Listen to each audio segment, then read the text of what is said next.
everyone, it's Kat and welcome back to my channel. August has just disappeared and it's now September, oh my god, and turns out I read 7 books last month. Well, okay, I technically read 7 books, but I also didn't read 7 books. I'll explain. Like 3 of the books I fully read through August, the rest of them I finished. Those are the ones that I started like last year or earlier this year and then decided, hey, I'm gonna try it again and finish it. First one I read for August was A Court of Wings and Ruin by Sarah J Maas. This is the 3rd and final book in the Court of Thorn and Roses series, ACOTAR as people call it. I did a video review of this as far as I know. I did enjoy this, though I did find the middle section quite a bit slow going and there was quite a lot of political stuff going on. It could have been a lot shorter, but at the same time everything that happened in it happened for a reason and I wasn't bored at anything. I just, like I said, some bits in the middle were a bit heavy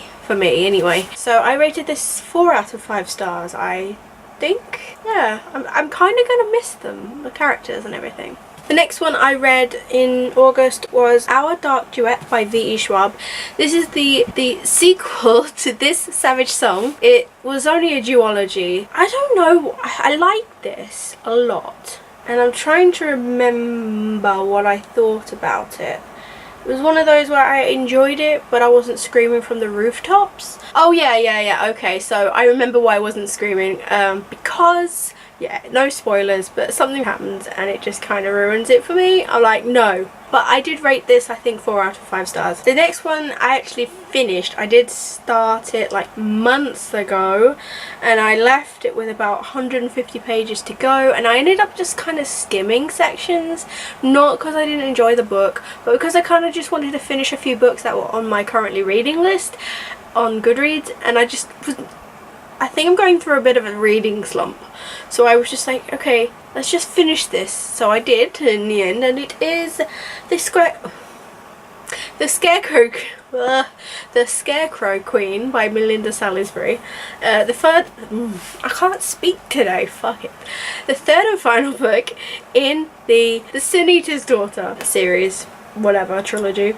And this one was probably better than all of them. I was enjoying it up until this point where I got distracted and started reading other books months ago. Yeah, I really don't really know what to say. It kind of all worked out in the end. But no, it all kind of wrapped up neatly in a bow at the end and it was all really sweet. Yeah, I would definitely recommend this series if you haven't already tried it, because it's not really in-depth high fantasy, but it's just like, I don't know, it's got romance and it's got like intrigue, and yeah, I'm just gonna ramble and shut up now. Anyway, I rated this 3 out of 5 stars purely because it did take me a while to read it, and 3's not a bad score.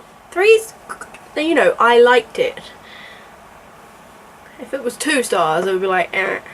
And this I also finished off, Always and Forever Lara Jean by Jenny Han. This is also the 3rd and final book in the what is it? I think it's called like the Lara Jean, oh no, To All the Boys I Loved Before. I was enjoying these books. I did find towards the second half of this book though that it was getting a little bit long-winded and slow, and I guess I wasn't in the mood for contemporary, or at least not this contemporary, because I was just like, not much is happening, you know. It was like trying to wrap it up and it was, I don't know, but it was good overall. I rated it 3 stars, so yeah, on par with the rest of them. One that I did actually read in less than 2 hours, I think. Though to be fair, it's not actually a novel. It's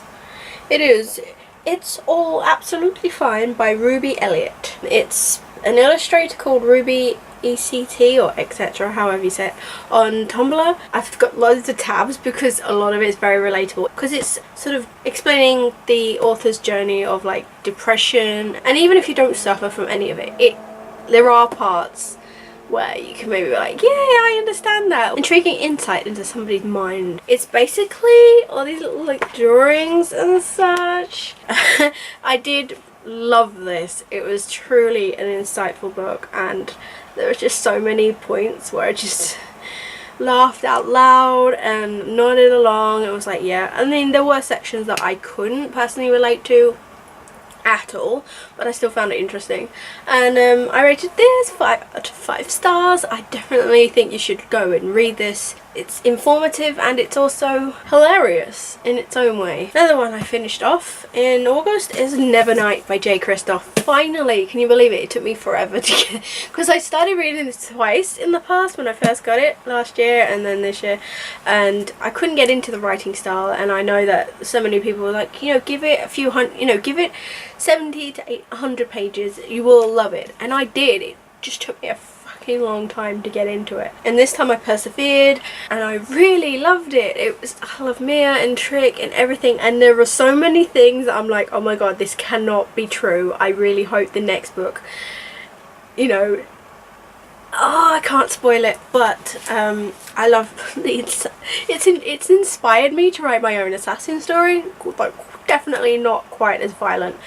And I love Mia. I love how there's a thing she wants to do, she needs to do, but she still keeps her humanity, you know. She doesn't turn cold and heartless despite what the Red Church are trying to do and turn her into an assassin, which she already is one. But yeah, it's really, definitely the last half was just mind-blowing, and I can't even, I don't even know how to recommend this. It's just brilliant. It's not for younger readers, definitely not. Even me, a grown-up person, was a bit taken aback by some of the sex scenes. Like, okay, where did that come from? Yeah, just a lot of swearing, a lot of violence, but if you're into that kind of thing, definitely go read it. Definitely. And God's Grave comes out in this month, is it, or next month, and I've pre-ordered it and I'm so excited. And finally, my last book, one that also took me a long time, mostly because I got spoiled, and if you've already seen my Twitter or any other videos, I got spoiled majorly, and it really did ruin it for me, the ending anyway.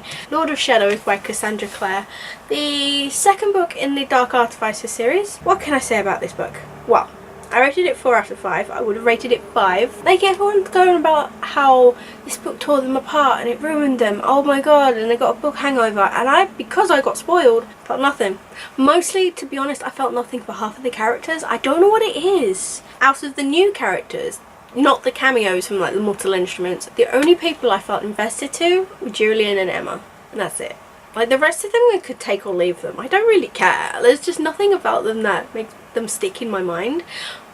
If I felt anything for them, it was irritation. I don't know. Overall, in general, it was a really good story. There was so much happening, and there's just so many more characters. Yeah, there's so many theories for the next book, but we don't get it until 2019, I think. It's so long. But I'm hoping that there's the first book in the Last Hours coming out next year. I'm really hoping. I doubt Cassie's gonna go nearly 2 years without another book out. So when it comes to this series, Shadowhunters, I just don't know what to say. I'm pissed off that I got spoiled, but it's done now. I can't go back, and yeah, I just look forward to seeing what will happen in the next book. Oh god, that book is so heavy, my arm fell like a feather. Anyway, so that is the end of this video. I'm impressed that I read 7 books. I mean, technically I only actually read full books. 1, 2, 3, 4. Okay, yeah, alright, yeah, I'm gonna count them all. Who cares? Alright, so thank you very much for watching this. I hope you enjoyed this video, and give a thumbs up if you like it. Subscribe if you haven't already, and I'll see you again soon with a new video. Bye!